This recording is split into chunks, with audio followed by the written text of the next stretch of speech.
दोस्तों, बहुत समय पहले की बात है। किसी गांव में दो बहनें कमला और सावित्री अपने माता पिता के साथ रहा करती थीं।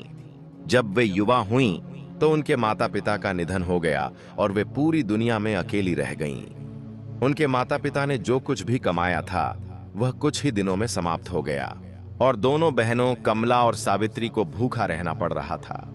गांव के लोग कभी उन पर दया करके चावल, आटा और दाल दे दिया करते थे। कभी कभी वे अपने माता पिता की छोड़ी हुई जमीन पर खेती करके अपना पेट भर लिया करती थीं। दोस्तों, एक दिन उस गांव में संतों का एक बड़ा सा समूह आ गया। उस समूह में कुछ महिला साधु भी थीं। बड़ी बहन कमला ने उन्हें देखा तो उसके मन में वैराग्य की भावना पैदा हो गई। उसने संसार के मोह को त्यागने का फैसला किया। उसने सोचा कि भूखों मरने से अच्छा है कि भगवान की शरण में जाकर पूजा पाठ और भजन में अपनी जिंदगी बिताई जाए। जब उसने यह बात अपनी छोटी बहन सावित्री को बताई, तो वह रोने लगी, कहने लगी, नहीं दीदी, ऐसा मत सोचो। अगर तुम भी चली गई तो मैं बिल्कुल अकेली रह जाऊंगी। लेकिन बड़ी बहन कमला ने उसकी एक बात भी नहीं सुनी और रात में ही उस समूह के साथ गांव से चली गई। दोस्तों, सुबह होते ही यह खबर पूरे गांव में आग की तरह फैल गई कि उस किसान की बेटी माता पिता के मरने के बाद अपनी बहन सावित्री को छोड़कर चली गई है। समाज की यह एक कड़वी सच्चाई है कि कोई भी महिला, चाहे वैराग्य के लिए घर छोड़े या किसी और कारण से, उसे हमेशा बदनामी का ही सामना करना पड़ता है। एक महिला के लिए घर छोड़ना और माथे पर कलंक लगना माना जाता है।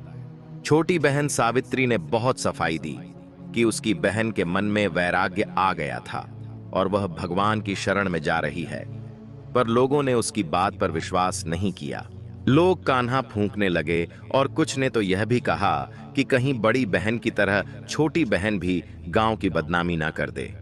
यह सुनकर गांव के कुछ बड़े बुजुर्गों ने फैसला किया कि पूरे गांव से चंदा इकट्ठा करके छोटी बहन का विवाह कर देना चाहिए।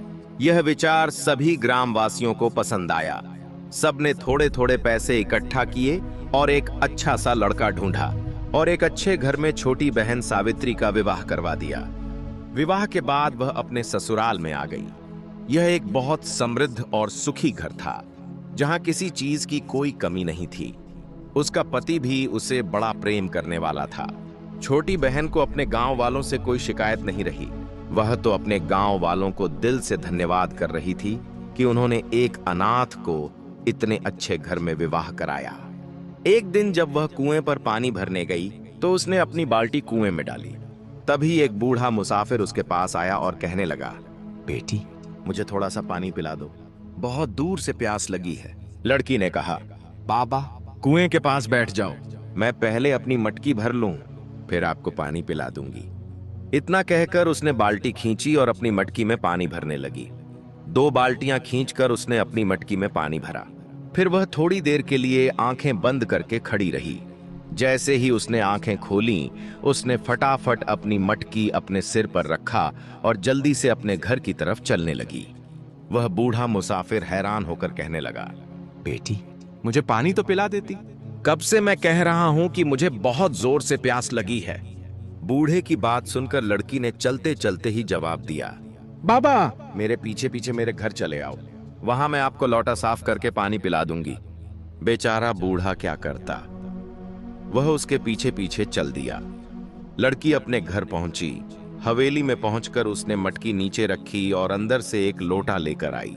लोटा एकदम साफ सुथरा था। फिर भी उसने उस मुसाफिर के सामने उस लोटे को अच्छी तरह से साफ किया और उसमें पानी भरकर तुलसी के पौधे के चारों ओर डाल दिया। इस तरह की तुलसी की जड़ में एक भी बूंद पानी ना जाए। चारों तरफ पानी डालकर उसने आंखें बंद करके भगवान का धन्यवाद किया और कहा, हे प्रभु, आप धन्य हैं, आपने मेरी लाज रख ली। इसके बाद उसने वह लोटा पानी भरकर उस मुसाफिर को दिया और कहा, लो बाबा, अब भर पेट पानी पियो। मुसाफिर यह देखकर हैरान होकर लोटा हाथ में लेते हुए बोला, मैं पानी तभी पीऊंगा जब तुम मुझे इसका राज बताओगी। तुम चाहती तो मुझे वही कुएं पर पानी पिला सकती थी, पर तुमने पीछे पीछे घर तक आने को कहा। घर आकर भी तुमने तुरंत पानी हमें नहीं पिलाया। पहले तुमने तुलसी के पौधे में चारों तरफ से पानी डाला, फिर मुझे लोटा भरकर पानी दे रही हो।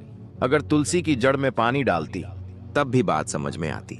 पर तुमने तो उसमें एक बूंद भी नहीं जाने दी और फिर लाज रखने के लिए भगवान को धन्यवाद दे रही हो। इसका क्या राज है? पहले मुझे बताओ, तभी मैं पानी पीऊंगा। इस पर सावित्री ने हंसते हुए कहा, बाबा, यह राज आप नहीं जान पाएंगे। अगर आप जान भी लेंगे तो विश्वास नहीं कर पाएंगे। अब तो मुसाफिर की हैरानी और बढ़ गई। उसने हाथ जोड़कर उस लड़की से कहा, बेटी, कृपा करके मुझे यह राज बताओ, नहीं तो मेरे मन में बेचैनी रहेगी। इस पर उस लड़की ने बूढ़े को शांत करते हुए कहा, बाबा, मेरी बात ध्यान से सुनिए। आपने देखा कि मैंने लोटा भरकर पानी तुलसी के पौधे के चारों तरफ डाला हो, पर एक बूंद भी उसकी जड़ में नहीं जाने दी। तो मैं आपको बताती हूं कि मैंने ऐसा क्यों किया। बाबा, मेरी एक बड़ी बहन है जिसका नाम है कमला, जिसने साधु जीवन अपना लिया है। अब साधुओं के समूह के साथ एक झोपड़ी में रहती है। आज सुबह सभी साधुओं की झोपड़ियों में आग लग गई। जब मैं कुएं पर थी तभी मुझे एहसास हुआ कि मेरी बहन की झोपड़ी भी जल रही है। इसलिए मैं दौड़कर घर आई और आकर तुलसी के पौधे के चारों तरफ पानी डाला। तुलसी का पौधा मेरी बहन कमला का प्रतीक है। उस पौधे के चारों ओर पानी डालकर मैंने दूर से ही अपनी बहन की झोपड़ी की आग बुझा दी। यह सुनकर बूढ़ा बहुत हैरान हो गया। उसने कहा, तुम्हारी बहन कहाँ बैठी है और तुम कहाँ इतनी दूर बैठी हो? भला कोई इतनी दूर से किसी का घर की आग कैसे बुझा सकता है? इस पर लड़की ने कहा, बाबा, अगर आपको विश्वास नहीं आता तो आप वहां जाकर देख लो। बाकी सभी साधु संतों की झोपड़ी जल रही है, बस मेरी बहन की झोपड़ी की आग बुझी हुई है। यह सुनकर बूढ़ा अपनी बहन का पता लेकर वहां के लिए चल पड़ा। बूढ़े की भूख और प्यास जो कुछ भी थी वह सब समाप्त हो चुकी थी। वह मुसाफिर जब उस जगह पर पहुंचा तो उसने देखा कि सभी साधु संतों की झोपड़ियां जल रही हैं और सभी अपनी अपनी झोपड़ी के सामने खड़े होकर रो रहे हैं। पर उनके बीच में एक झोपड़ी थी जो बिल्कुल सुरक्षित थी। उस पर पानी पड़ा हुआ था। वह झोपड़ी के अंदर गया तो वहां बिल्कुल ठंडक थी। आग की गर्मी का कोई जलन महसूस नहीं हो रही थी।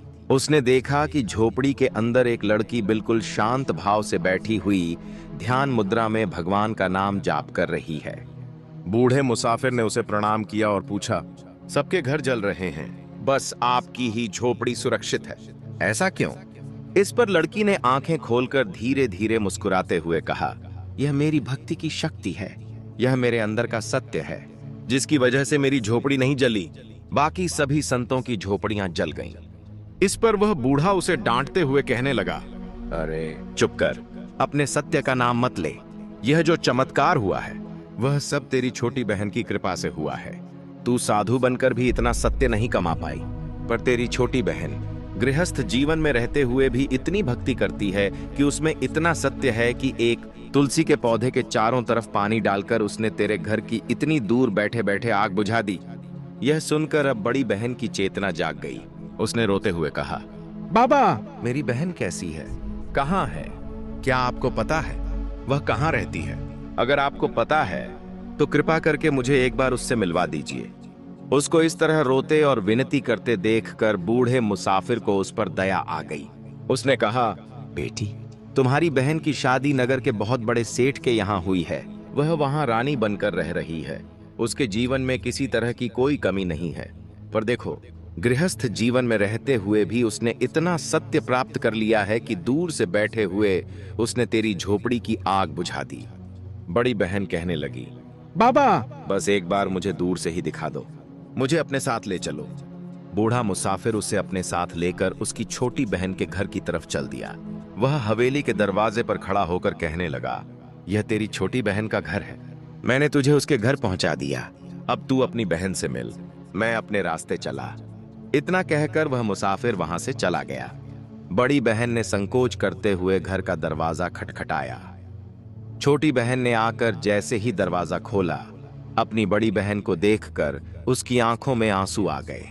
जैसे ही बड़ी बहन घर के अंदर कदम रखने की कोशिश करने लगी, छोटी बहन ने हाथ के इशारे से उसे वहीं रोक दिया।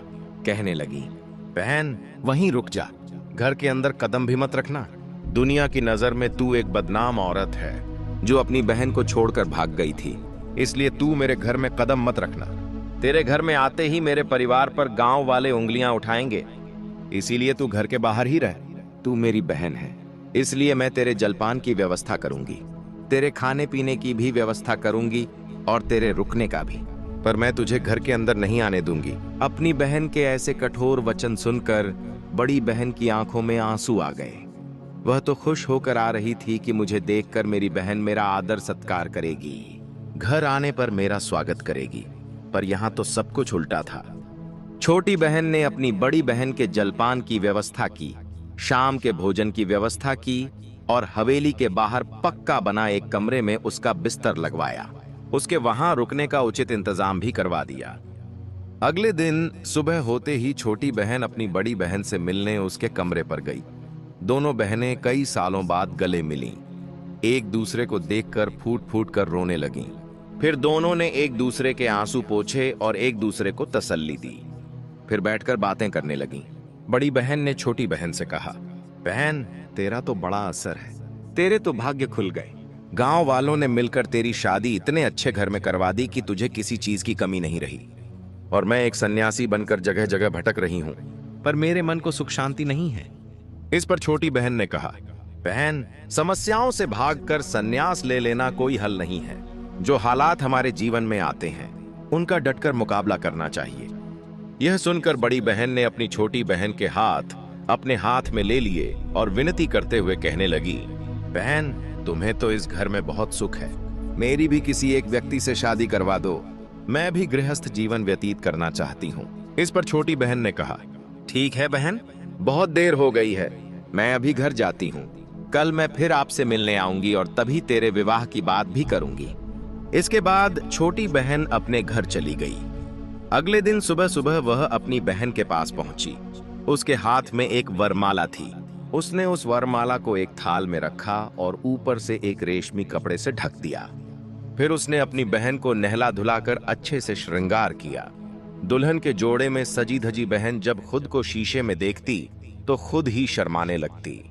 उसने अपनी बहन से पूछा, बहन, अब मुझे क्या करना है? छोटी बहन उसे नगर के बाहर ले गई और कहने लगी, बहन, इस नगर के 4 दरवाजे हैं, तू अपनी मर्जी से एक दरवाजा चुन और उस रास्ते से नगर में चली जा। रास्ते में जो भी तुझे पहला व्यक्ति मिले उसी के गले में यह वरमाला डाल देना, वही तेरा पति होगा। अपनी बहन की बात सुनकर बड़ी बहन हाथ में वरमाला लेकर एक दरवाजा चुनकर उस दरवाजे के अंदर चली गई। अभी वह कुछ दूर ही पहुंची थी कि उसे रास्ते में एक कोढ़िया कुष्ठ रोगी बैठा हुआ दिखाई दिया। उसे देखकर उसका हृदय डगमगा गया। उसने सोचा, हाय, यह मेरा कैसा दुर्भाग्य है। मेरी छोटी बहन ने कहा था कि पहले मिलने वाले व्यक्ति के गले में ही वरमाला डाल दो, पर यह तो एक कौड़ी है। क्या इसके गले में मैं माला डाल दूं? क्या मैं ऐसी दयनीय जिंदगी जी पाऊंगी इसके साथ? वह लौटकर वापस जाने ही वाली थी कि तभी उसके भीतर से एक आवाज गूंजी, सत्य और वचन का पालन करना ही सबसे बड़ा धर्म है। यदि तू अपने वचन से पलटी तो तेरे जीवन में कभी सुख नहीं आएगा। उसने गहरी सांस ली और आंखें बंद करके हिम्मत जुटाई। वह धीरे धीरे उस कोढ़ी के पास गई और उसके गले में वरमाला डाल दी।